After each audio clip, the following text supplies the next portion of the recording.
Hello, I'm Dr. Laura Murillo, President and CEO of the Houston Hispanic Chamber of Commerce. Welcome to KUBE 57 and Houston Legends. With us today is Shelby Hodge. You know her, you've read many articles that she's written, penned. You've seen her out there in the community, you've seen her in the social scene. Today we have her here, we're celebrating her as one of our Houston Legends. Welcome, Shelby. Thank you. I'm so honored to be here. Well, we're happy to have you here. You've had a career that is probably filled with so many great, phenomenal stories, very interesting people.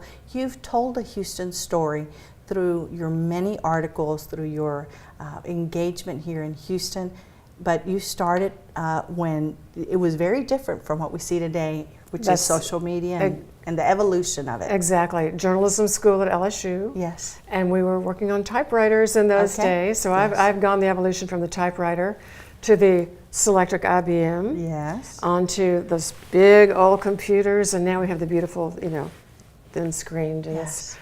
the speed of it all has tripled since the beginning. Well, and how is that in terms of your audience? Because it's real time now. It's easier to report, but the pressure of them wanting that instant feedback. That's right. Really, when I was the society editor at the Houston Chronicle for 18 years, it was every, maybe 2 days a week, we would have society coverage in the paper, and particularly on Sunday. Yes. And then when I left to go to Culture Map to help Yes. get that started, it was suddenly like working for a wire service. Boom, boom, boom.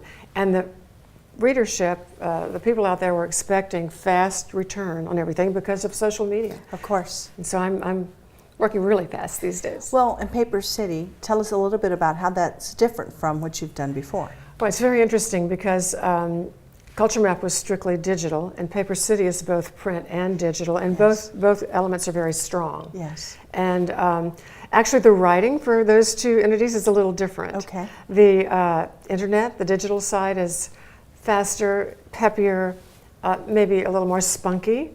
And for the magazine itself, which is a luxury lifestyle magazine, It's a we try to be beautiful magazine. Thank you. Try to be a little more elegant and Yes, sophisticated. yes. Trying to hit all the readers on both sides. But wouldn't you agree that there's still a large segment of the population that want that paper version, right? Obviously, because Yeah. we distribute, 70, 80,000 magazines every month. And they are sold out. They run out at the stores where you might find them. People see it, they pick it up. Something about a magazine that's really special is it has a longer life than a newspaper. Okay. It's beautiful, and the paper's slick, and it feels Yes. good, and it looks lovely on your coffee table. And the quality of the photographs are just phenomenal. And that's hugely different than Yes. a newspaper or. Yes. Everybody looks good in Paper City. Oh, that's wonderful. Thank Everybody you. does. We try to make sure that's Everyone the case. does. The good thing about digital is that we can run as many photos as we like from an Sure. event, whereas in print you do have limited space. Sure. So we try to tell the story as best we can in both formats. Well, in your career, are there maybe 2 or 3 events that still are in your mind as some of the top that you've covered? Well, certainly the most interesting probably was an opera ball many years ago. It had an Aida theme based on the opera, and the chairs of the ball arrived on elephants, and somebody arrived on camel, and the director of the opera came in on a bier with like Egyptian slaves carrying him in. It was very, very interesting. Lots of activity and things Lots of going good on. photos there. But I will say that I was lucky enough to cover the presidential inaugurations of 41, Bill Clinton, and W. And that was, those events that would go over 3 days were really exciting and really made you sort of proud to be an American. I bet. Now, when growing up, did you think this is what you were going to do? You wanted to be a journalist? This is crazy. Superman with Lois Lane, those little black and white things, and Brenda Starr in the comics. And I thought those just the most interesting things to do, and I had always liked to write. And when I was little, I would play newspaper.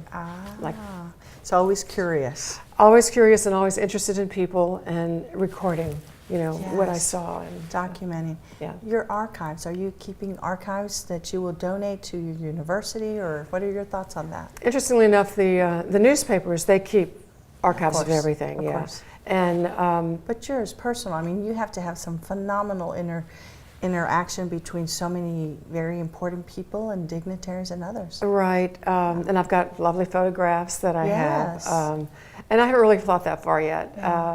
I probably should. I think you But, should. I think it's a an good interesting suggestion. story. And I know the University of Houston, for example, has a great archival component, is always interested in women and others, and they've approached me, and that's probably one of the reasons that I'm cognizant of it.